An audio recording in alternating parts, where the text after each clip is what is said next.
পারমাণবিক যুদ্ধের এই ডামাডোলে এশিয়া মহাদেশ সহ সকল মহাদেশকে আল্লাহ হেফাজত করুন।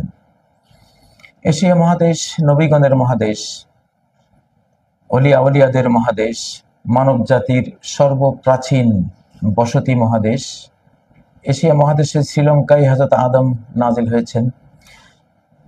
মানব জাতির শুরু এই এশিয়া মহাদেশেই, শেষও হবে এই এশিয়া মহাদেশের মুলকে শাম দেশে, অর্থাৎ ফিলিস্তিন এবং ফিলিস্তিনের আশেপাশে যেই কতগুলো রাষ্ট্র মিলে অতীতের শাম ছিল, এখানেই আরদুল শাম, আরদুল মাহশার ওয়াল মানশার, এই শামের ভূমি হলো আমাদের হাসরের ভূমি। এবং এখান থেকে আবার জান্নাতীরা জান্নাতে যাবে, জাহান্নামীরা জাহান্নামে যাবে, এটা সেই ভূমিও বটে।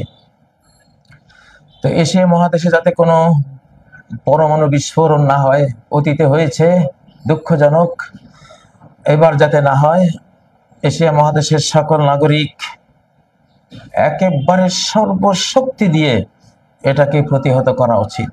প্রিয় বন্ধুরা, আমার শিরোনামটি আজকে দেখছেন, ওরে উদাসীন বেখবর ভারত কম, সামনে কি তরফ দেখ।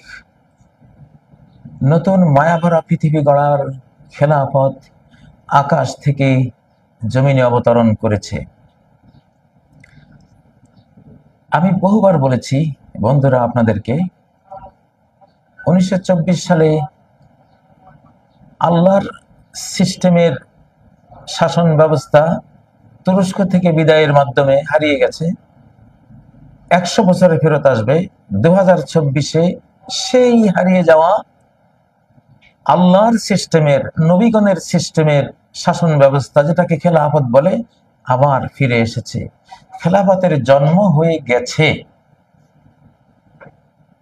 এর বিরুদ্ধাচরণ করা বোকামি, আহাম্মকি, নিজ পায়ে নিজে কুড়াল মারা, নিজেকে ধ্বংস করা, নিজের জাতিকে ধ্বংস করা, নিজের দেশকে ধ্বংস করা,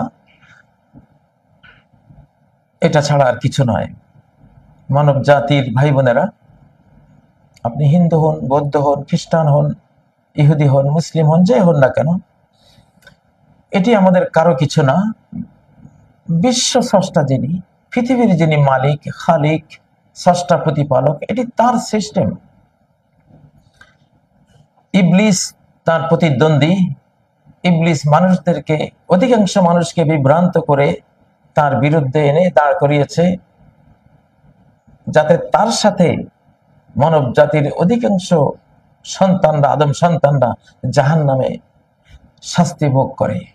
ইন্নামা ইয়াদু হিজবাহু লিয়াকুনা মিন আসহাবিস সাঈর, সেটা তার দলবলকে ডাকে যাতে তারাও জাহান্নামের অধিবাসী হয়। তার নিয়ত তো খারাপ। এখন খেলাফত নাজিল হয়ে গেছে, যাদের অন্তর্চক্ষু খোলা আছে তারা দেখছে, তারা বুঝতে পারছে। যদি খেলাফত নাজিল না হতো, সেই মহাশক্তিধর, অপ্রতিরোধ্য, অপরাজেয় খেলাফত যদি নাজিল না হতো, তাহলে পাকিস্তানের পরিণতি এখন বুশের সময় যা হয়েছে, ইরাকের বুশের সময় যে পরিণতি হয়েছে, আফগানিস্তানের, পাকিস্তানের পরিণতি ইচ্ছেও ভয়ঙ্কর হতো। কিন্তু এখন আর সেই যুগ নেই। আগের দিন বাকি খেয়েছে, সেই সময় চলে গেছে, কারণ শয়তান চলে গেছে। আল্লাহ বিরোধীদের বিজয়ী হওয়ার সেই যুগ চলে গেছে। আমি কঠিনভাবে বলছি, সন্দেহাতীত ভাবে বলছি। এজন্যই জঙ্গি নাটক এখন ফ্যাকাশে, লস প্রজেক্ট। পাকিস্তানের বিরুদ্ধে মোদী সরকার গোটা বিশ্বকে খেপিয়ে তোলার জন্য যথেষ্ট ক্যাম্পেইন করেছে। জাতিসংঘের কাছে গিয়েছে, কাজ হয়নি, তারা কান দেয়নি। আমেরিকার কাছে ধর্ণা দিয়েছে, বাজারজাত করতে চেয়েছে জঙ্গিবাদের, সন্ত্রাসবাদের এই নাটক, কাজ হয়নি। ইউরোপীয় ইউনিয়নের কাছে গিয়েছে, কাজ হয়নি। চীনের কাছে তো হয়নি, রাশিয়ার কাছেও হয়নি। ওরা সবাই জানে যে মোদি, তুই যে মিথ্যা নাটকের বেসাদি করতে আমাদের কাছে ধর্ণা দিচ্ছিস, এইরকম মিথ্যা নাটক আমরাই তো কত করেছি মুসলিম জাতির বিরুদ্ধে। তুই যে মিথ্যুক, আমরা মিথ্যুকরা তো জানি। কোন সাম্রাজ্যবাদী শক্তি মুসলিমদের বিরুদ্ধে মিথ্যা জঙ্গি নাটক করেনি? সবাই করেছে। ও এখন মোদী সরকার যার কাছে যায় সে বুঝে ভাই যা যতই বলিস মিথ্যুক তুই, কারণ আমরা তো এরকম মিথ্যা করেছি কত, খামা খাই, এখন আর এমনি চলবে না। কারণ মা ইয়াফতাহিল্লাহু লিন-নাসি মির রাহমাতিন ফালা মুমসিকা লাহা, যেই রহমতের দুয়ার আল্লাহ মানব জাতির জন্য খুলে দেবে, কারোর জন্য খুলে দেবে, সেটা রুখে দেওয়ার কেউ নেই। আল্লাহ তাআলা রহমতের দুয়ার এখন খুলে দিয়েছেন। 2024 পরবর্তী পৃথিবী রহমতের পৃথিবী আসবে। হ্যাঁ, যারা রহমত বিরোধী, মায়া দয়া বিরোধী, নিষ্ঠুর নির্মম, তাদের দ্বারা মানব জাতি যথেষ্ট ক্ষতিগ্রস্ত হবে। ক্ষতিগ্রস্ত হয়ে তারা এই ধরাপৃষ্ঠ থেকে বিদায় হয়ে যাবে। এখন লক্ষণে বুঝতে পাচ্ছেন তো যে মোদী সরকার যতই চেষ্টা করেছে কাজ হয়নি। আক্রমণের হুমকি দিয়েছে, হুমকি একটা দেয় 10টা খায়। ইসলামিক মুসলিম উম্মার 57 দেশ ব্যাপী এখন একটা দেশ গণপর্যায়ে হয়ে গেছে। সরকার পর্যায়ে হবে পরে, সেটা আসতেছে। ক্ষমতা থাকে নিচে ফাউন্ডেশনে, ফাউন্ডেশন হলো জনগণ। 57 রাষ্ট্রের জনগণ এখন এক।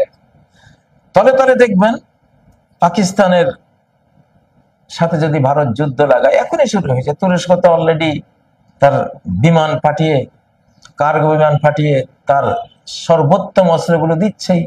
57 মুসলিম দেশেই পাকিস্তানের পেছনে দাঁড়াবে। এখন ভারত আর ইসরায়েল এবং তাদের মুরব্বীরা পাকিস্তানের বিরুদ্ধে যুদ্ধ করা মানে 57 দেশীয় মুসলিম যুক্তরাষ্ট্রের বিরুদ্ধে যুদ্ধ করা। এটা বাস্তব চোখে দেখবেন ইনশাআল্লাহ। কারণ খেলাফত নাজিল হয়ে গেছে, মুসলিমদের যুক্তরাষ্ট্রীয় কাঠামো আকাশ থেকে নাজিল হয়েছে। জমিনে এটা কাজী ইব্রাহিম করবে না, ও কোনো দল করবে না, করতে পারবে না, কারো সাধ্যে নাই। কারণ এটা মুখের বের করলেই পরাশক্তিগুলি তাকে মেরে দিচ্ছে। অতএব এখন সিস্টেম হলো এটা আকাশ থেকে আসতেছে, অনন্ত শক্তি নিয়ে আসতেছে। জমিনে কিছু করারও নেই, বলারও নেই, বলে কোনো লাভ নাই। আকাশ চেয়েছে মূসার জন্ম হবে, ফেরাউনের পতন হবেই। ফেরাউন চেয়েছে মূসাকে জন্ম হতে দেব না, খুন করে ফেলবো। হাজার হাজার শিশু খুন করেছে, কোনো লাভ হয়নি। ফেরাউনের বাড়িতেই আল্লাহ তাআলা মূসাকে লালন পালন করিয়ে ছেড়েছেন এবং ফেরাউনের পতন তার হাতে ঘটিয়ে দিয়েছেন। আল্লাহু গালিবুন আলা আমরি, আল্লাহ তার কাজে তিনি সদা বিজয়ী, কখনো তিনি পরাজিত হন না। তো আপনারা কি টের পাচ্ছেন যে খেলাফত নাজিল হয়েছে? হ্যাঁ, এটাই তো ট্রিলিয়ন ডলারের প্রশ্ন এবং তার উত্তর আরো ট্রিলিয়ন ট্রিলিয়ন ডলার মূল্যের। একটু দিচ্ছি আপনাদেরকে হাদিস থেকে জবাব। ইয়াবনা হাওয়ালা, হে হাওয়ালা পুত্র, ইয়াবনা হাওয়ালা, আব্দুল্লাহ ইবনে হাওয়ালা নবীজির একজন সাহাবী, আজদ গোত্রের। নবী সাল্লাল্লাহু আলাইহি ওয়াসাল্লাম তাকে বলছেন। হাওয়ালা মানে চেঞ্জ, তাহউইল, এক হাল থেকে আরেক হালে চেঞ্জ হয়ে যাওয়া। ইয়াবনা হাওয়ালা, এখানে তার নাম কিন্তু আব্দুল্লাহ। নবীজি ইয়া আব্দুল্লাহ ইবনে হাওয়ালা, হে আব্দুল্লাহ, এটা বলেননি, বাবার নামটা বলেছেন। এখানে একটা ইঙ্গিত আছে, ইয়াবনা হাওয়ালা। নবী সাল্লাল্লাহু আলাইহি ওয়াসাল্লাম যেমন ইস্তিসকার নামাজ পড়লে তিনি দোয়াটা এমনি করতেন, এমনি করতেন না, এমনি দোয়া করতেন, হাতকে উল্টিয়ে দিতেন, তাহউইল করতেন, পরিবর্তন করতেন, চেঞ্জ, দোয়ার সিস্টেম চেঞ্জ করে দোয়া করতেন। কেন? আল্লাহ তুমি এই খরার অবস্থাটা চেঞ্জ করে দাও, এটা বোঝাবার জন্য আল্লাহর কাছে এইভাবে দোয়া করতেন। চাদর ডান থেকে বামে, বামের থেকে ডানে চেঞ্জ করে নিতেন। তো এখানে শব্দটা ইয়াবনা হাওয়ালা, হাওয়ালার পুত্র, পরিবর্তনের পুত্র। মানে যতই অমানিসার রাত, বিপদের অমানিসার রাত ঘনিয়ে আসুক না কেন, পরিবর্তন হবেই তোমাদের অবস্থা। দুঃখ থেকে সুখে, বিপদ থেকে সম্পদে এবং নিরাপত্তাহীনতা থেকে নিরাপদ পরিবেশে তোমরা যাবেই। ইয়াবনা হাওয়ালা, হাওয়ালা পুত্র, তাই না? পরিবর্তনের পুত্র। তো এখানে হাওয়ালা তার বাবার নাম, কিন্তু শব্দের অর্থটা হলো পরিবর্তন। তো ইয়াবনা হাওয়ালা, ইজা রাআইতাল খিলাফাতা কাদ নাযালাতিল আরদাল মুকদ্দাসা, যখন তুমি দেখবে, কি দেখবে? আল খিলাফা, খিলাফা, খিলাফত আলা মিনহাজিন নবুয়া, নবুয়ত স্টাইলের রহমত এবং দয়া মায়া ভরা রাষ্ট্র ব্যবস্থা। খেলাফত ভয়ের জিনিস না, কোলে নেয়ার জিনিস, রহমতের জিনিস, মায়ার জিনিস। কেউ কাউকে জুলুম করতে পারবে না। আল্লাহু আকবার। কোন মন্ত্রী যদি কোনো সাধারণ একজন রিক্সা চালককে জুলুম করে, মন্ত্রীর জেল হবে, বিচার হবে।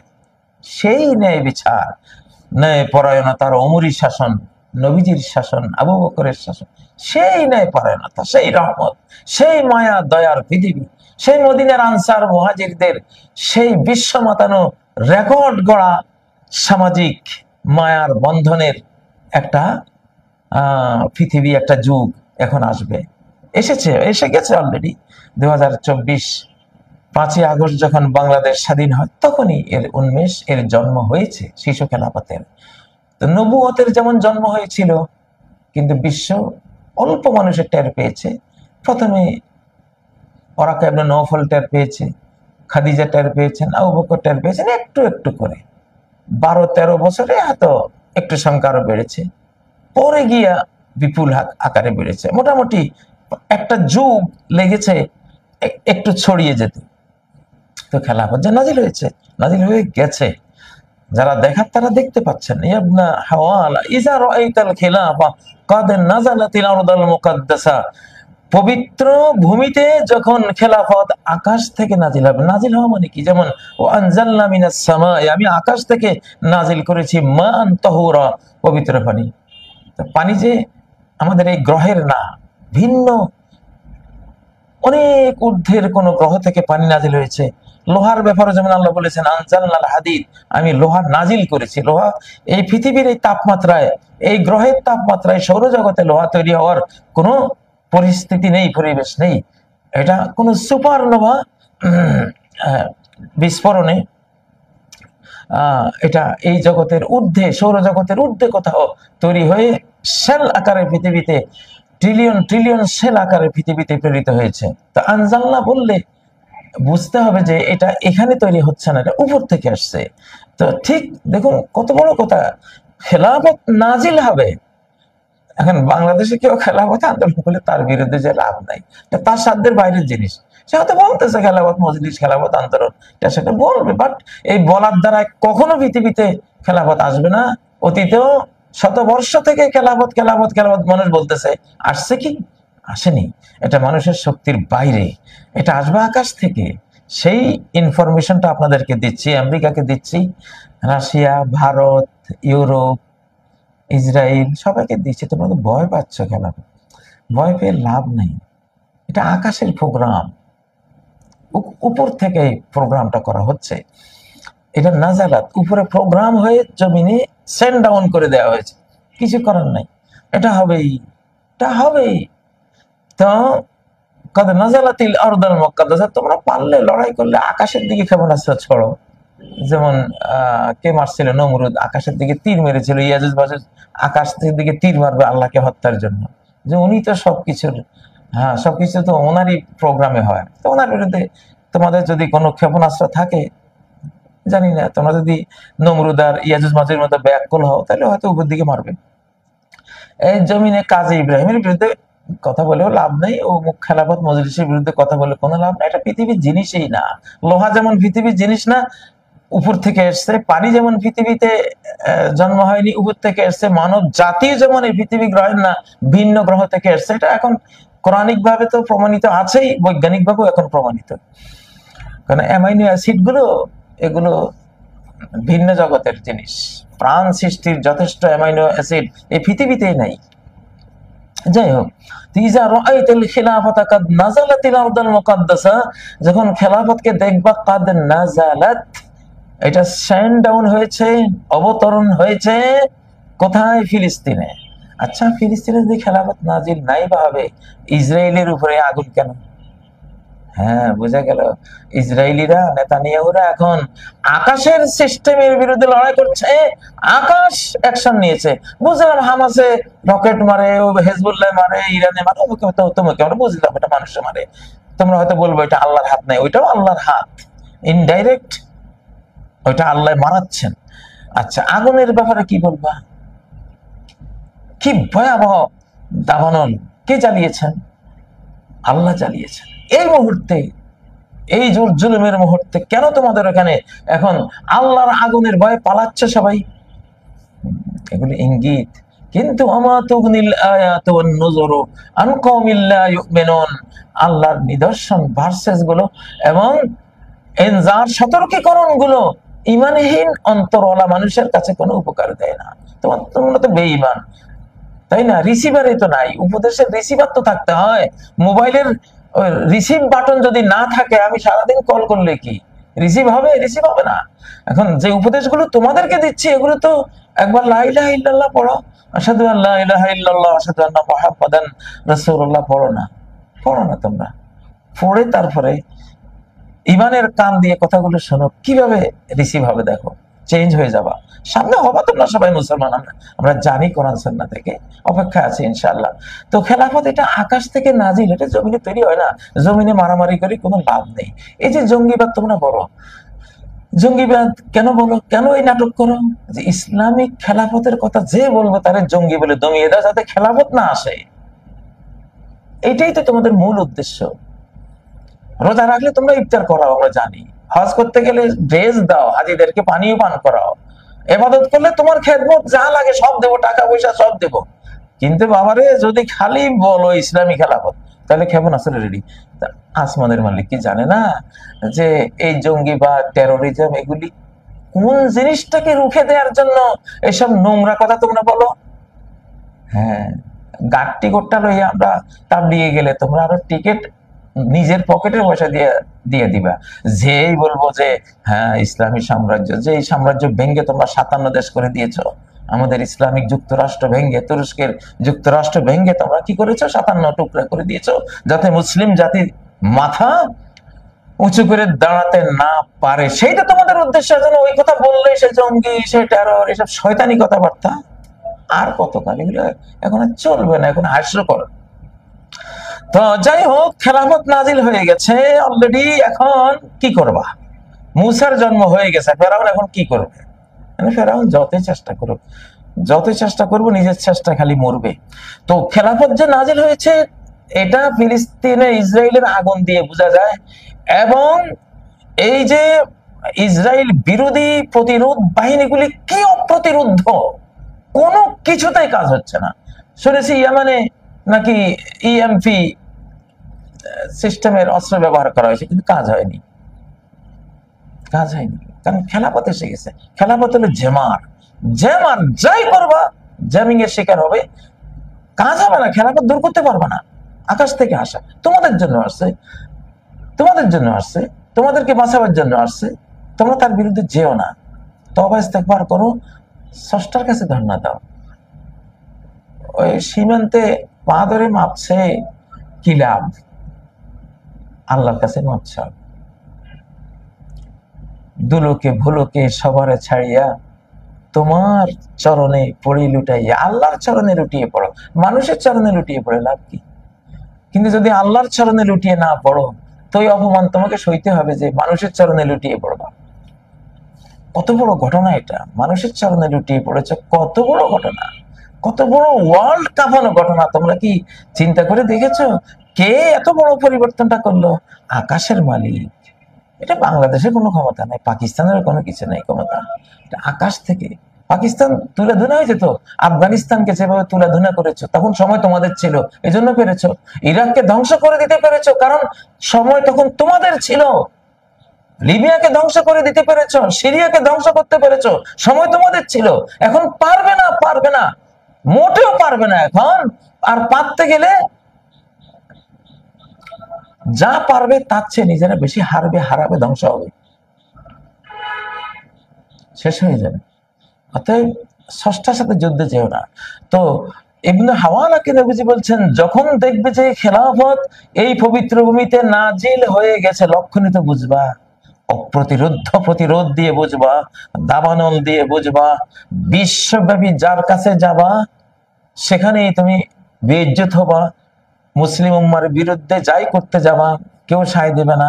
এটা দিয়ে টের পাবা সারা পৃথিবীব্যাপী ফিলিস্তিনের পক্ষে ফ্রি ফিলিস্তিন, ফ্রি ফ্রি, হ্যাঁ, ফিলিস্তিন, প্যালেস্টাইনের জন্য এই যে সারা পৃথিবীর মানব জাতি মাঠে নেমেছে। তোমাদের খ্রিস্টান বিশ্বই তো সবচেয়ে বেশি, ইহুদি জাতির অন্যান্য ন্যায়পরায়ণ সদস্যরা এবং বিভিন্ন জাতির সদস্যরা, কোটি কোটি ছাত্র সমাজ তারা মাঠে নেমেছে। এটা লক্ষণ, এটা সিম্পটম, এটা আলামত যে হ্যাঁ একটা কিছু হবে সামনে, খেলাফত নাজিল হয়ে গেছে। মুসলিম উম্মার মধ্যে তোমরাও আছো, তোমরা ইসলাম কবুল করো, মুসলিম উম্মা হয়ে যাও, আল্লাহর কাছে আত্মসমর্পণ করো। মানুষের কাছে তো নয়, তোমার স্রষ্টার কাছে তুমি আত্মসমর্পণ করে মুসলিম উম্মার অন্তর্ভুক্ত হও। গোটা পৃথিবী তোমার এখন সৌভাগ্যের চাঁদ এখন মুসলিমদের কপালে, যারাই মুসলিম হবে। মুসলিম বলতে আমি তুমি না, আমি বা আমার ভাইরা না, ওইটা মানে গোটা বিশ্বের যারাই ইসলাম এখন কবুল করবে তার তার মুক্তির সূর্য আকাশে, সৌভাগ্যের চাঁদ তার আকাশে। কারণ খেলাফত নাজিল হয়ে গেছে, বিশ্ব ব্যবস্থা ইসলামিক নাজিল হয়ে গেছে। চুনুপুটি, তুমি যতই শক্তিধর হও, আকাশের শক্তির সামনে তুমি চুনুপুটি, কিছুই করতে পারবে না এই খেলাফতের। তো খেলাফত নাজিল হয়ে গেছে গোটা বিশ্বে। ফিলিস্তিন কেন্দ্রিক যে আন্তরিকতা, তাদের জন্য যে সহমর্মিতা, যে সহযোগিতা, যে মানবিক ভাবে তাদের পক্ষে সবাই দাঁড়িয়েছে, এটা আলামত যে তাদের সৌভাগ্যের সেতারা এখন আকাশে উঠে গেছে। তো এই খেলাফত নাজিল হলে তোমরা দেখবা, আরো বুঝবা কি দিয়া, ফাকাদ্দানাতিজ জালাজিল ওয়াল বালাবিল ওয়াল উমুরুল ইযাম। খেলাফত যখন নাজিল হবে দেখবা ঘন ঘন ভূমিকম্প আসবে, আসতেছে না? হ্যাঁ, ভূমিকম্প আসতেছে, যে হ্যাঁ ভূমিকম্প দিয়ে সিগন্যাল দেওয়া হচ্ছে খেলাফত এসে গেছে, বান্দারা সাবধান, খেলাফতের বিরুদ্ধে গন্ডগোল করবি তলিয়ে দেব, ঘুরিয়ে দেব তোর বহুতল ভবন সুদ্ধা, গোরস্থান বানিয়ে দেব।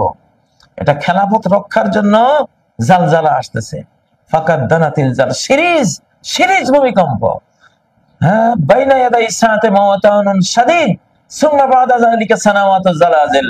কিয়ামতের আগে বিশাল কঠিন মহামারী আসবে, করোনা মহামারী এসে গেছে। এরপরে হলো সানাওয়াতুজ জালাজিল, ভূমিকম্পের সিরিজ, ভূমিকম্পের কতগুলো বছর আসবে। ভূমিকম্প দিয়ে খেলাফতকে বুঝানো হচ্ছে, সেভ করার সিগন্যাল দেওয়া হচ্ছে, সাবধান হও নাহলে আরো বড় শাস্তি আসবে। ওয়াল বালাবিল, এবং বালাবিল আসবে। বালাবিল কি? আল হুমুম ওয়াল হাজান, টেনশন, ডিপ্রেশন, অশান্তি। নেতানিয়াহু অশান্তি, মোদী সাহেবের অশান্তি, ওনাদের মুরব্বীদের খুব অশান্তি। কি করা যায়, কোনো মতেই তো রোখানো যাচ্ছে না। এই দিক দিয়ে রোখাইলে ওই দিক দিয়ে মেরে দেয়, ওই দিক দিয়ে গেলে এই দিক দিয়ে মেরে দেয়। আর যাবো কোন দিকে? টেনশন, ডিপ্রেশন, ওদের ঘুম নাই। এইটা আসবে, আসবে না? আবার এদিকে পারমাণবিক যুদ্ধ আসতেছে, আমাদেরও টেনশন, সাধারণ জনগণের টেনশন, মুসলিম অমুসলিম সবারই টেনশন। এখন বিশ্বব্যাপী ডিপ্রেশন, টেনশন ছড়িয়ে যাবে। মহামৃত্যুর ভয়ে এগুলি ছড়াবে, তা ছড়াচ্ছে না। হঠাৎ কি হলো যে মার মার কাট কাট পাক ভারত যুদ্ধ এতদিন চুপসে ছিল, 2024 যেই পার হলো 25, আমরা আগে থেকে প্রেডিকশন গুলো দিচ্ছিলাম আপনাদের যে 25এই একটা কিছু বিশাল করবে। দেখুন, কারণ খেলাফত অলরেডি জন্ম হয়ে গেছে, শিশুর জন্ম। মুহাম্মদ সাল্লাল্লাহু আলাইহি ওয়াসাল্লামের জন্ম হয়েছে ইরানের হাজার হাজার বছরের অগ্নিশিখা, শিখা অনির্বাণ ধপ করে নিভে গেছে। কারণ এখন আল্লাহর তাওহীদ প্রচারক শেষ নবীর জন্ম হয়েছে।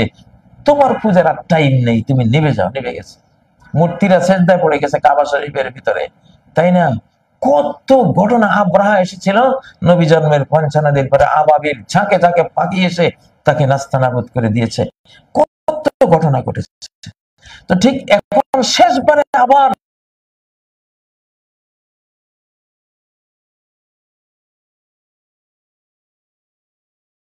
বড় বড় ওমরে এজাম আছে, সেগুলি আসবে। আরো অনেক সিরিজ বড় বড় ঘটনা, দুর্ঘটনা, বিপর্যয়ের পর বিপর্যয় আসবে।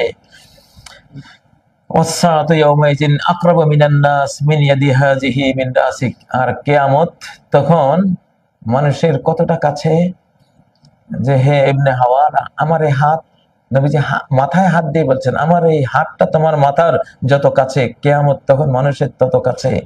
এই হাদিসটি আলবানী সহিহ আল জামের মধ্যে বর্ণনা করেছেন আব্দুল্লাহ ইবনে হাওয়ালা থেকে, হাদিস নম্বর 7838। হাদিসটি সহিহ। আবু দাউদ এটি বর্ণনা করেছেন 2535 নম্বর হাদিস হিসাবে। মুসনাদে আহমদে হাদিসটি বর্ণিত হয়েছে 22400 87 নম্বর হাদিস হিসাবে ইমাম বাইহাকি দালাইলুন নবুয়ার 6ষ্ঠ গ্রন্থে 326 পৃষ্ঠা 28 পৃষ্ঠায় হাদিসটি বর্ণনা করেছেন। হাদিসটি একেবারে বিশুদ্ধ হাদিস, কোনো সন্দেহ নেই। এই জন্য বন্ধুরা, এখন যে যাই করো, খেলাফত নাজিল হয়ে গেছে, ধীরে ধীরে সময় লাগবে, 12 বছর লাগবে, 13 বছর লাগবে, 15 বছর লাগবে, আরো লাগবে। আস্তে আস্তে আস্তে আস্তে আস্তে মানুষ এখন আল্লাহমুখী হবে, হৃদয়গুলো আল্লাহ তাআলা মানুষের দিকে নিয়ে যাবেন, তোমরা উপকৃত হবা, দুনিয়াও তোমাদের উজ্জ্বল হবে। হিন্দু, বৌদ্ধ, খ্রিস্টান, ইহুদি, মুসলিম, আমি সবাইকে বলছি, সৃষ্টিকর্তার সাথে সন্ধি করে নাও ভাইয়েরা। তোমাদের স্রষ্টা, আমাদের স্রষ্টা, আমাদের লালন পালন কর্তা, তিনি অনন্ত অসীম দয়াময়, মার্সিফুল। তার স্নেহের কোনো শেষ নেই, তার মায়ার কোনো শেষ নেই, তার দয়ার কোনো শেষ নেই। হ্যাঁ, তো তার বিরুদ্ধে যাওয়ার তো কোনো ভালো ফল, সুফল অতীতে কেউ পায়নি। তোমরা কি পাবে? তোমরাও পাবে না, ধ্বংস হয়ে যাবে।